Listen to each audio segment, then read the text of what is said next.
Right, we need to complete the foreword of the anthology. We're on page 5 and we're beginning with the 3rd paragraph. Right, the preparation of this anthology is part of a process that has absorbed me for most of my adult life. I first came across Heart of Darkness at Rhodes University in my first year, but I really did not like Marlowe much. And I was not drawn to Conrad's style. But when in the seclusion of my room on the top floor of Milner House, I came to Kurtz's death cries, the horror, I was chilled to the bone. I knew immediately that I would never forget those words. Right, so she's talking about the effect that one of the texts that is prescribed, one of the excerpts that is in the anthology had on her. All right, and you may have the same response when you read this text. Has anyone read the Heart of Darkness section? Some people have. Okay, was it horrific for you? Okay, it is frightening. Yes.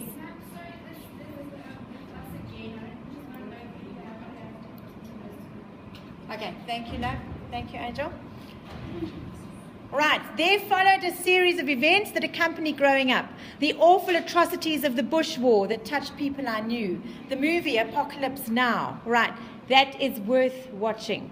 Okay, frightening, but really a good watch. Okay, and we'll actually tie all of this information together. It'll tie all the texts together, all the excerpts in the anthology. Okay, and the horrendous burnings and necklacings of the last 50 years in our own country.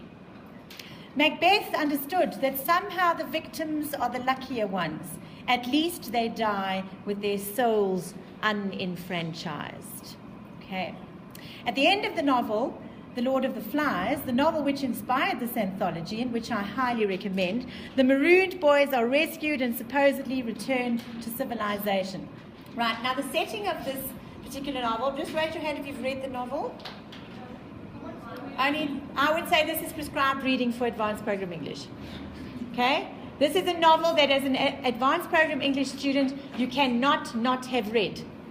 Okay? It's one of the classics that you really need to have read. All right. And the reason I say that is because it asks very controversial questions. Right. And it's a very controversial setup. Okay? It's almost kind of like an antiquated version of Survivor. All right?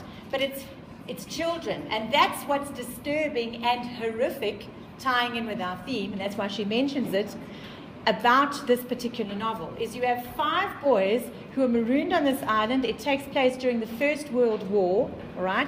And their plane is shot down. I think they're trying to rescue them from somewhere, and they end up on this island together, and they now have to coexist together. But what does humanity do when you are marooned on an island together? What happens? Okay, raise your hands, tell me. What did you say? You fight. You disagree. Okay, because you have your set of values, they have their set of values, they have their understanding of how things should happen, and you start to divide into factions, and it becomes an us and them scenario. And if you look at all the excerpts in this anthology, they all have that us and them kind of scenario. Okay, so keep that in mind. Right, so highly recommended. I would suggest that you read that novel. Okay, you don't have to read it before you write the English Olympiad, not at all. Every time I say to you, it's a good read. Don't go home shivering in your boots, oh, I'm not coping.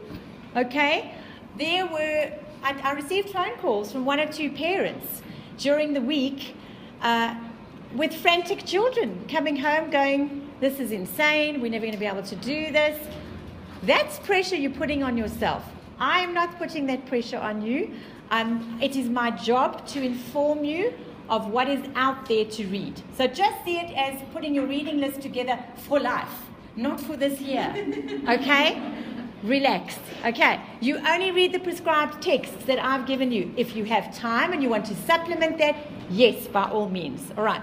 But please don't feel obliged to read it now for English Olympiad before that, because it's just insane. You can't do that, okay? It's not going to work. All right. Yeah.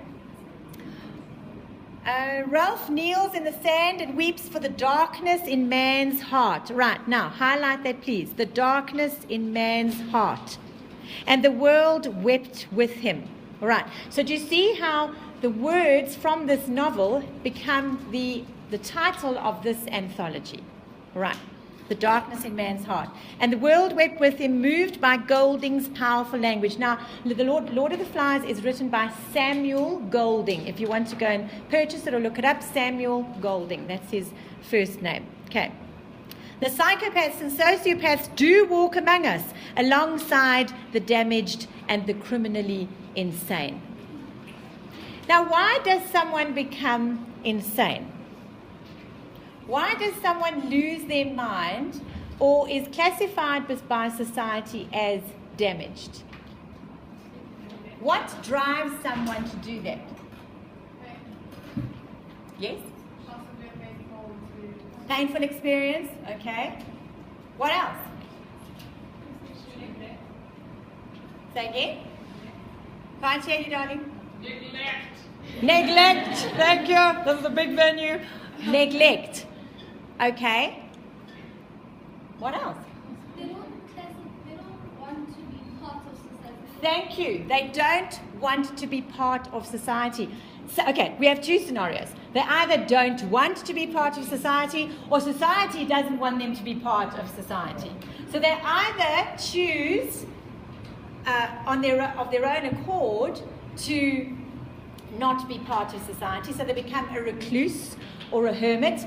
Dr. Frankenstein became that for a while, right? Okay, when he was didn't have much to do with his family, etc. Okay.